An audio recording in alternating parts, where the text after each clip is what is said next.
7 апреля в селе Чапаево произошел крупный пожар. Огонь уничтожил двухэтажное 27-квартирное здание. Тогда жертвами огня стали 2 взрослых и 2 ребенка.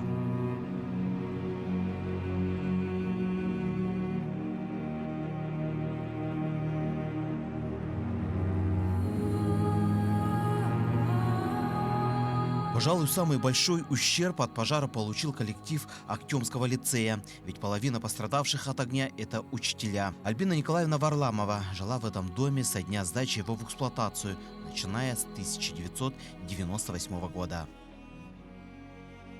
В 1998 году мою семью поселили в этот интернат. В то время это было здание интерната. Более 20 лет, получается, я и работаю, и живу здесь. Проживала в этом доме. В тот злополучный день после работы Альбина Николаевна пришла домой и после ужина смотрела телевизор. Задымление началось 8 часов 46 минут у меня отмечено. Сначала я почувствовала запах дыма, но не встревожилась, потому что мы обычно мусор сжигаем, и балкон у меня был почти открыт. Потом я подошла к окну и увидела скопление народа, очень много людей было и машин, и тогда я ничего не поняла. Поняла тогда, когда открыла дверь, выглянула в коридор, где была совершенная темень и пахло гарью. Альбина Николаевна на свой страх и риск решила все-таки пройтись по этажу и предупредить всех о случившемся. Но, как оказалось, узнала она о пожаре самой последней. Я включила фонарик телефона и побежала по коридору поднимать соседей. Стучалась к ним, кричала, что надо вызывать пожарников.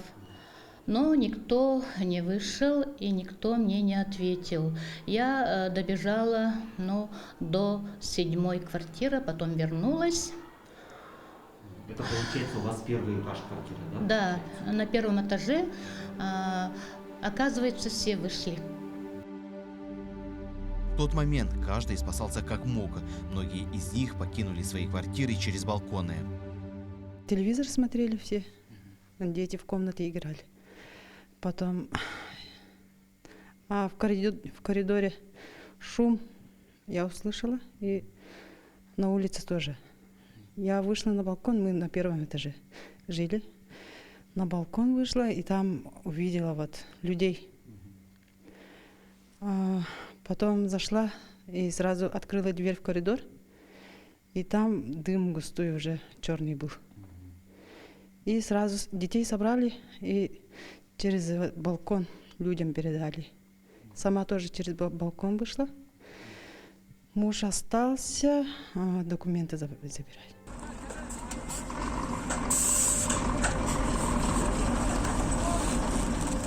По словам жильцов этого дома, пожарные оповещатели в квартирах не сработали.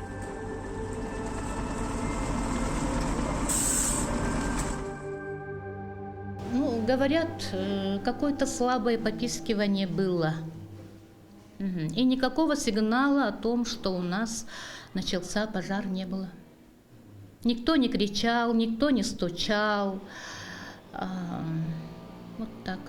Потом, только тогда поняла, когда посмотрела в окно коридора, и там горел провод.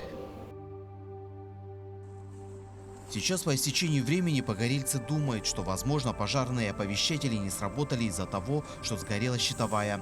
Сразу же после пожара руководство Актемского лицея и администрация села предложили погорельцам разместиться в общежитии образовательного комплекса «Ленский край».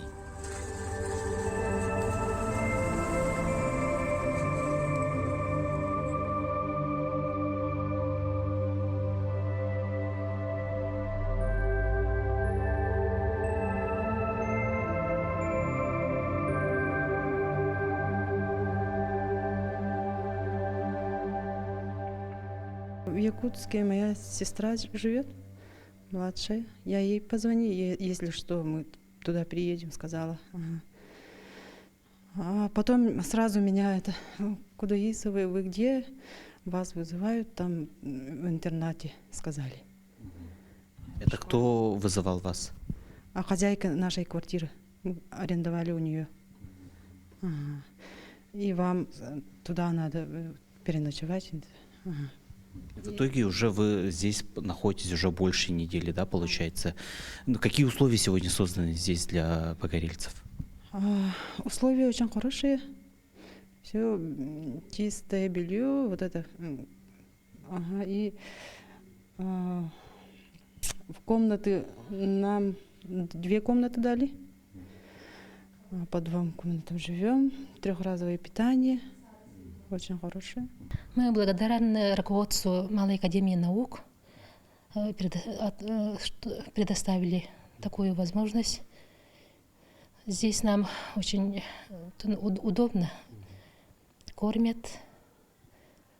А вы переехали сюда одна или вместе со своей семьей? Сколько у вас человек? Я пока одна, а дочь студентка. Как уже было сказано выше, огненная стихия унесла жизни 4 людей. Это были 2 молодые женщины, которым не было и 30 лет. Одна из них была молодой мамой, которая погибла на месте пожара вместе со своими детьми. Второй погибшей оказалась молодая учительница Актемского лицея. Наша Галина Дмитриевна была очень яркой, жизнерадостной, лучезарной. Она очень любила свою работу, очень трудолюбивый человек. Конечно, очень трудно. Всегда останется в нашей памяти такой светлой, жизнерадостной, улыбчивой Галиной Дмитриевной. Галина Дмитриевна, по словам жильцов этого дома и коллег, погибла на месте пожара, спасая жизни других людей. Именно она начала бить тревогу и просить людей покинуть полыхающий дом. Нас проживало там, по-моему, 7 учителей. И вот, как говорят, человека узнаешь вот в таких экстремальных ситуациях. Все наши учителя вели себя очень достойно. Конечно, хотелось бы вот в эфире почтить память нашей молодой коллеги Галины Дмитриевны Иннокентьевой, которая после того, как выпроводила через балкон мужа и ребенка, выскочила в коридор, чтобы оповестить соседей. Там и она и упала на крыльце. Потому что дым был такой ядовитый. Весь этот дом напичкан синтетикой.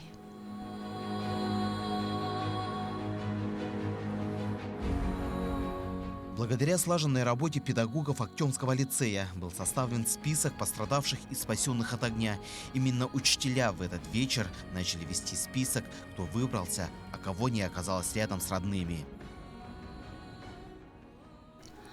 А еще вот Василиса Васильевна, она вот отмечала всех, вот составила список, кто из какой квартиры. Это надо было сразу начать, да, такое дело, сразу отмечать, кто откуда вышел, кто остался там еще. Мы друг друга не знаем, соседей не знаем, потому что они постоянно меняются. Кроме вот старожилов, другие соседи постоянно менялись. На следующий день администрация Актемского лицея оказала первую финансовую и материальную помощь своим коллегам, которые оказались жертвами пожара. Ведь из 27 квартир сгоревшего дома 16 человек являлись работниками лицея.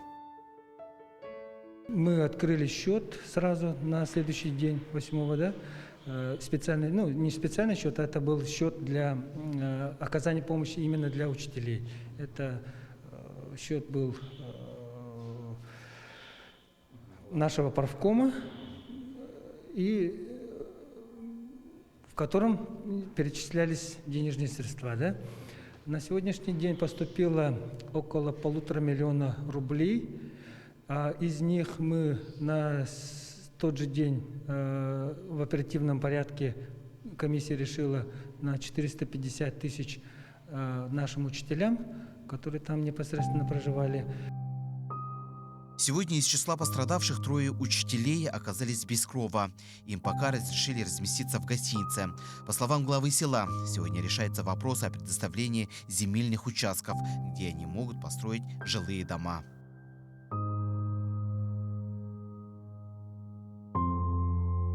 На уровне муниципалитета сейчас отрабатывается вопрос предоставления участков пострадавшим семьям и денежная компенсация отрабатывается, да, на муниципальном уровне. Вот те, которые новые участки, там я знаю, что эти участки пока голые, там инфраструктура пока отсутствует, газ, свет, и этот вопрос решается на уровне муниципалитета.